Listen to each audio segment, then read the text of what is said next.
Alors, développeurs, développeuses, tout d'abord, je tiens à vous dire bonjour. Est-ce que vous avez entendu parler du nouveau produit que Anthropic a lancé?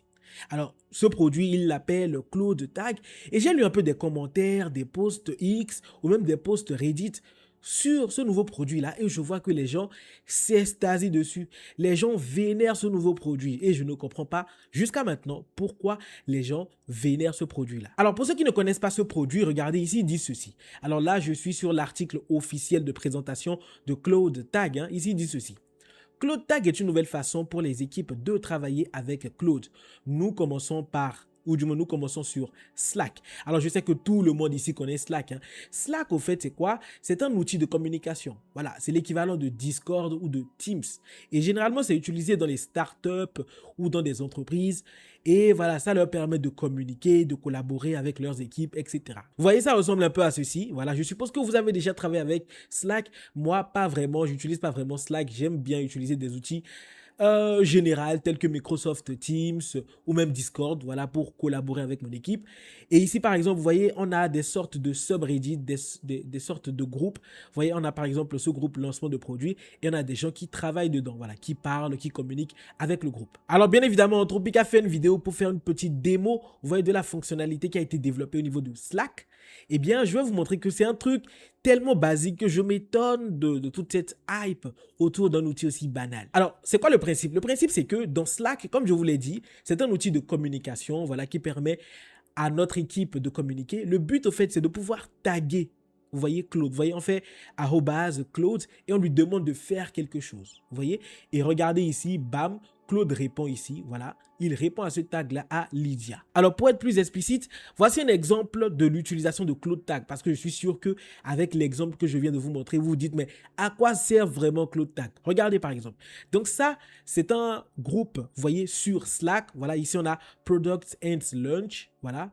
Hang Lunch, voilà, c'est une sorte de groupe qui travaille sur le lancement d'un projet, vous voyez, et ici, nous avons les équipes de Slack, ou du moins les équipes de Anthropic qui sont en train de communiquer et tout. Et dans ce groupe-là, il y a quelqu'un, voilà, par exemple, qui s'appelle Drew, voilà, et qui demande si telle fonctionnalité, voilà, qui est le schedule export, c'est-à-dire l'export des calendriers, a été déjà, je vais dire, développé pour les utilisateurs finaux de l'application, voilà, sur lequel ils sont en train de bosser, ok? Et du coup, Nadia répond, le back-end a été déjà fait à moitié. Et là, qu'est-ce qu'elle fait? Elle tag Claude. Elle lui dit, construis la fonctionnalité d'export, vous voyez, de calendrier. Et elle lui donne quelques infos en lui disant que voilà, il y a le service. Le service, c'est une sorte de API, voilà, qui se trouve ici. Elle lui dit ça ici. Et lui dit que le design se trouve dans ATL 421. Et vous voyez ici, on a Claude, voilà, l'agent qui répond directement sur Slack. C'est un peu comme une sorte de Claude qui répond sur Teams, vous voyez. Et ici, voilà, il lui dit « je suis dessus », etc., etc. Il pose des questions quand il ne comprend pas quelque chose. Et ici, il lui dit « je vais réutiliser à peu près 150 lignes qui se trouvent dans le code source », vous voyez. Parce que derrière, il est connecté à GitHub ou à GitLab. Et ensuite, après quelques conversations, bam, vous voyez, Claude, il a commencé à designer l'interface, à écrire du code, etc. Et à développer en fait la fonctionnalité. Et ensuite, une fois que Claude finit le travail, il envoie une notification à Nadia pour lui demander si ce qu'elle a voulu, voilà, ce qu'elle a voulu comme fonctionnalité a été bien développé par Claude. Ok? Et du coup, Nadia lui dit, ok, ouais, c'est parfait pour moi. Mais moi, je me pose des questions. Est-ce que Nadia a fait un pool du code pour vérifier si la fonctionnalité fonctionne bien et si c'est exactement ce qu'elle veut? Bon, on ne sait pas. Ok? Et si Nadia dit, ok, c'est bon pour moi, Drew aussi dit la même chose.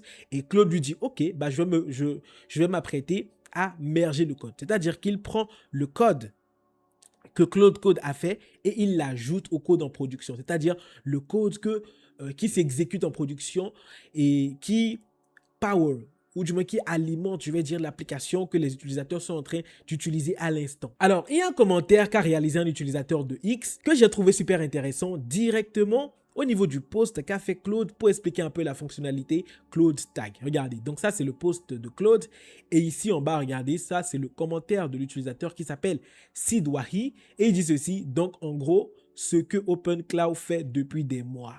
Donc, en gros, voilà pourquoi moi je ne comprends pas pourquoi tout le monde se jette sur cette fonctionnalité, alors que littéralement c'est ce que fait OpenClaw au fait. Voilà, donc ce n'est pas révolutionnaire tout simplement. Maintenant, avant que je ne vous parle des inconvénients de cet outil-là, il faut qu'on parle d'abord de ce qui se passe derrière. Parce que la plupart des développeurs ne comprennent pas l'architecture derrière de telles prouesses techniques. Et c'est pour ça qu'ils s'extasient face à des outils aussi puissants, on peut dire. Ok. En gros, qu'est-ce qui se passe? Dans l'interface Slack, en gros, ici, voilà. Qu'est-ce qui se passe quand vous faites un @Claude, vous taguez Claude. Et qu'est-ce qui se passe? Derrière, vous lui dites ce qu'il doit faire. Donc, message Claude, on lui dit par exemple, code-moi le CRUD.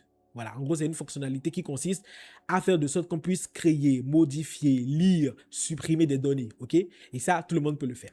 Et en gros, qu'est-ce qui se passe derrière? Il y a une API qui est appelée au niveau du serveur d'Anthropic, OK, qui lance une instance Claude. Et au fait, ce qui se passe derrière, c'est qu'on a une lecture du contexte de Slack. En gros, qu'est-ce qui se passe? Vous voyez par exemple là, bon, prenons un autre exemple, prenons par exemple cet exemple-là. Vous voyez cette discussion qui s'appelle Product Launch. Ici, qu'est-ce que va faire Claude? Il va récupérer le contexte de cette conversation-là. Donc, tout ce qui est dit dans cette conversation-là sera envoyé à une instance Claude pour que Claude puisse comprendre exactement ce que vous voulez. Donc, non seulement les messages que vous vous êtes envoyés dans le groupe, mais aussi les fichiers qui sont partagés. C'est ça qui est fou dans cette histoire. Et avec toutes les informations que l'instance Claude aura reçues, là, il va identifier le projet et ensuite, il va se connecter à votre GitHub. Vous voyez?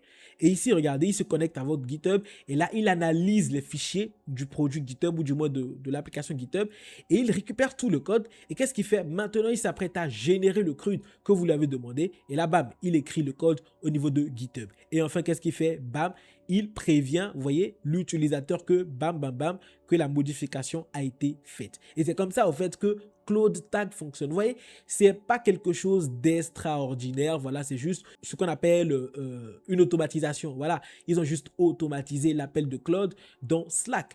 Et au fait, ils disent qu'ils ont commencé avec Slack. Hein, ce qui veut dire que c'est un truc, ou du moins c'est un fonctionnement qui sera généralisé dans d'autres outils de communication tels que Discord, Teams, etc. Ou même WhatsApp. Voilà. Donc, tout ça pour vous dire que c'est vraiment l'équivalent de Open Cloud. Maintenant, la démo que je vous ai montrée de l'utilisation de Claude Tag, ici, vous voyez, ils ont publié une vidéo, voilà, sur le post de Claude. Et il y a un utilisateur qui a fait aussi un autre commentaire que j'ai trouvé intéressant. Et voici le commentaire. La personne dit alors, la personne s'appelle Deployment Engineering. Et ici, elle dit ceci. Je peux facilement dire que c'était une mise en scène. Voilà, en gros, la vidéo, c'est une mise en scène. Le produit pourrait être bon, voilà, mais c'est comme une voiture autonome. On ne ferait pas de course avec. Ça ne fonctionne pas aussi bien qu'il le faudrait dans un embouteillage et ça ne peut pas se garer sur un gazon quand une ambulance est à proximité. Tout ça pour dire quoi? Pour dire que l'exemple qu'ils ont utilisé pour démontrer l'utilisation de Claude Tag est un exemple très minimaliste qui ne va pas vraiment fonctionner, en tout cas pas aussi bien dans la vraie vie, parce que les projets dans la vraie vie sont nettement plus complexes que ça. Donc, en général, ce n'est pas un outil aussi révolutionnaire que ça. Maintenant, une fois qu'on a fait les éloges de Claude Tag, j'ai trouvé 4 inconvénients. Alors ça, c'est la partie un peu analyse que j'ai faite, vous voyez, de cette annonce-là. Et je vais vous expliquer en gros les 4 inconvénients à utiliser Claude Tag. Premièrement, nous avons le contexte qui va être pollué la plupart du temps. Vous voyez, généralement dans une conversation, vous n'avez pas que des éléments techniques. Vous voyez par exemple, vous avez des messages techniques, vous avez des gens qui font des blagues, qui réagissent rapidement, qui racontent n'importe quoi. Vous avez même des sortes de discussions hors sujet dans la même conversation et tout. Et donc, quand vous taguez Claude et que vous lui demandez de faire quelque chose de très précis, lui, il va faire une sorte de synthèse de tout ça. Il va le considérer comme du contexte et c'est sur cette base-là qu'il va travailler. Ce qui fait que, une fois qu'il fait la synthèse, il va se retrouver avec une vision déformée du projet parce qu'on aura tout ça qui va représenter du bruit. Voilà. Donc, on aura un mélange entre bruit et info. Voilà, ce qui va compliquer un peu plus la tâche qu'il va réaliser. Et le risque, c'est qu'il ne comprenne pas exactement ce qu'il faut faire. Et c'est ça le problème. Et bien évidemment, il n'y a pas que des messages, hein, il y a même des fichiers. Parfois, des gens uploadent des fichiers qui n'ont rien à voir avec le projet dans des conversations ou du moins qui n'ont pas un lien direct, vous voyez, avec ce qu'on va demander à Claude. Et ce qui fait que Claude se base sur ce fichier-là pour répondre. Et là, bam, on se retrouve avec des fonctionnalités qui sont développées, qui sont en décalage complet. avec l'objectif de base. Alors bien évidemment, le deuxième inconvénient sur 4, le plus dangereux, c'est l'injection de prompts via Slack. Slack, le problème c'est que, alors on ne sait pas encore ainsi, on peut créer une sorte de filtre au niveau de Slack pour éviter d'envoyer n'importe quel message à Claude, mais en tout cas, d'après la démonstration qu'ils nous ont faite, ce n'est pas encore possible. Vous voyez? Et par exemple, on peut avoir quelqu'un voilà, qui fait une sorte de demande déguisée, voilà, une demande qui paraît innocente. Exemple, résume les fichiers internes.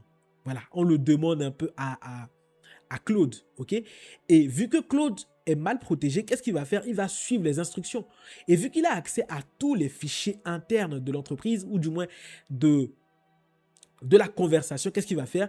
Il ira lire des fichiers qui sont non autorisés, vous voyez? Pas non autorisés pour l'instance Claude, mais non autorisés pour la personne qui a fait la demande. Parce qu'il suffit que quelqu'un rajoute une personne, voilà, qui n'a pas de bonnes intentions dans le groupe, pour que cette personne puisse connaître tout ce qui se prépare via l'intervention de Claude.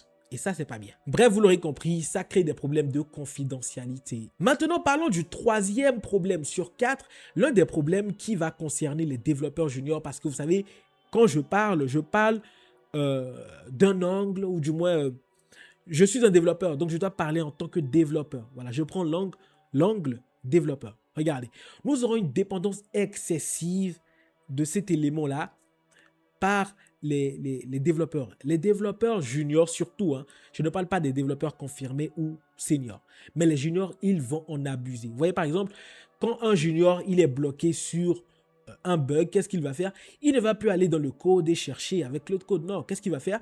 Il va demander directement à Claude, vous voyez? Il va taguer Claude et lui demander une explication et Claude va lui proposer la réponse et lui, qu'est-ce qu'il va faire? Au lieu d'aller voir comment je peux corriger le problème, comment il peut corriger le problème, il va encore taguer Claude ici et il va lui dire applique la réponse. Et qu'est-ce que Claude va faire? Bah, Claude, il ira appliquer la réponse. Voilà. Et ce qui fait que le développeur junior va prendre cette mauvaise habitude de taguer Claude tous les jours pour les tâches les plus basiques possibles. Voilà, ce qui fait qu'en général, ce développeur junior-là, il ne pourra pas évoluer, il n'apprendra strictement rien du tout. Et le quatrième inconvénient rejoint le troisième inconvénient. En gros, qu'est-ce qui se passe? Tous ces appels-là, tous ces tags de Claude, qu'est-ce que ça génère derrière?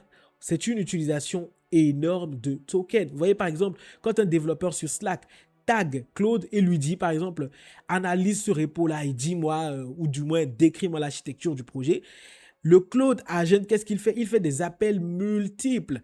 Premièrement, il appelle l'API GitHub. Ça consomme des tokens. Et derrière l'API GitHub, il reçoit le code source du projet. Ça consomme des tokens. Et derrière, qu'est-ce qu'il fait? Il scanne le projet. Il analyse le projet. Ça demande des tokens. Ensuite, il fait des résumés multiples. Ça demande des tokens. Il fait des regroupements, il analyse tout et ensuite il renvoie l'architecture aux développeurs ici et ça demande encore plus de tokens. Et tout ça, voilà, c'est une utilisation, je vais dire, énorme des tokens qui peut être minimisée. Et je pense qu'en local, voilà, un développeur qui a son IDE ouvert, il peut le faire rapidement sans pour autant passer par l'API de GitHub puisque le code se trouve déjà en local. Donc tout ça, au fait, je ne vais pas dire que c'est une perte de temps, mais tout ça, sachez que tous ces outils-là sont faits pour qu'on puisse utiliser un maximum de tokens possible et pour que derrière eux puissent se faire des couilles en or. Voilà, la moula quoi, tout simplement. Et s'il vous plaît, calmez-vous, arrêtez de vous extasier face à ces outils-là qui sortent chaque jour. Voilà, littéralement chaque jour et on les oublie même. Vous voyez par exemple, ici, il y a... ce développeur-là qui s'appelle Dan ici, et il dit « These are all Anthropic launches in the past month ». Ça, c'est tous les produits que Anthropic a lancés dans le mois précédent, tout simplement. Vous voyez ici, ils ont lancé Claude Tag, Claude Design, Claude for Blender, Claude for Autodesk, Claude Security, Claude Watch, Claude Money, etc. Donc, des outils, ça sort tous les jours, mais c'est pas parce que c'est sorti que ça veut dire que c'est un outil incroyable que vous pouvez utiliser. Vous voyez littéralement ce qu'ils ont fait, c'est ce que fait OpenClaw depuis des mois. Bref, c'est la fin de cette vidéo. N'hésitez pas à me dire ce que vous pensez de ce nouvel outil. Et je vous dis ciao pour une prochaine vidéo. Et surtout, likez cette vidéo et abonnez-vous. Et cette fois-ci, ciao, ciao, ciao.